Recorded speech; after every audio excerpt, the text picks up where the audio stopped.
Straight to the point, you knew there was a curfew that was declared at about 10:30, 11 in the morning, and the curfew was meant to start at 4 o'clock, right? So at the first time, which was, there's meant to be total lockdown, and people are meant to disperse and be at home from 4 o'clock. That was the instruction that was broadcast. So at about 6 o'clock or thereabout, several appeals. When we realized that the Protestants at the toll plaza were still there, there were several appeals, from civil society, some of the parents, that we should extend the curfew time because some of them are insisting that, they want to go home now, or they don't want to go, but that we should just extend the curfew time. And so we graciously, communicated thereafter that, the curfew will be extended till 9 p.m. before we get the security operatives out.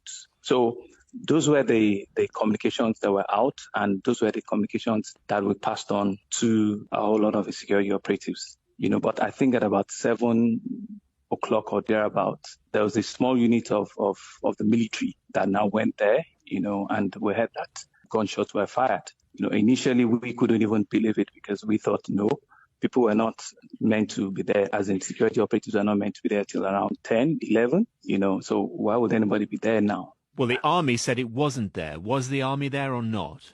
I think the footage shows that they were military. I think the footage shows that. I wasn't there myself, but I think the footage, some of the things people got on camera showed that they were. Why is the army denying it then? They don't report to me, and I wouldn't know why. The instructions were that they shouldn't be there until around 10 p.m. Right. So I think there must have been some miscommunication somewhere in their own formation, because what we hear is the unit that went there, their location is less than 10 minutes from where the incident occurred. It was actually just straight down the same road. 5 minutes from their barracks, they actually could get there. So I don't know who gave those instructions. I don't know how they missed the information that was passed on. But just to be clear, you're not saying that people should have been opened fire on because they disobeyed the curfew, are you? Absolutely not. There are no instructions to that effect. They couldn't have been given. I'm not party to that. I would never instruct people to open firearms on Protestants whatsoever. How long can you maintain this curfew? At the moment it's set for 24 hours, isn't it? Well, no, as at first instance, the whole city it's really up on.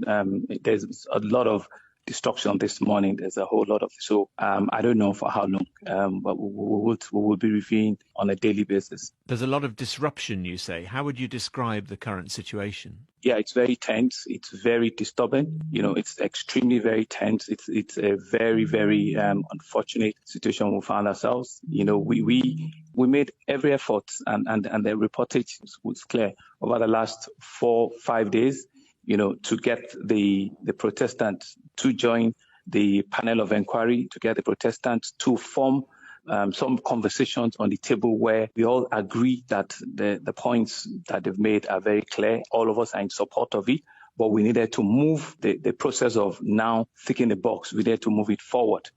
So those were some of the efforts that we have consistently made.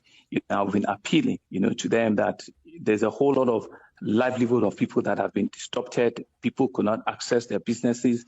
We're just coming out of a pandemic. Businesses, daily wage earners, there's no way they could get to work. Yes, you have all of the rights, and we've accepted, and we're with you on this. But please, let's draw some timelines, and let's give peace a chance so that we'll give government some time to be able to implement one. I think it was just only one item that was on their ask.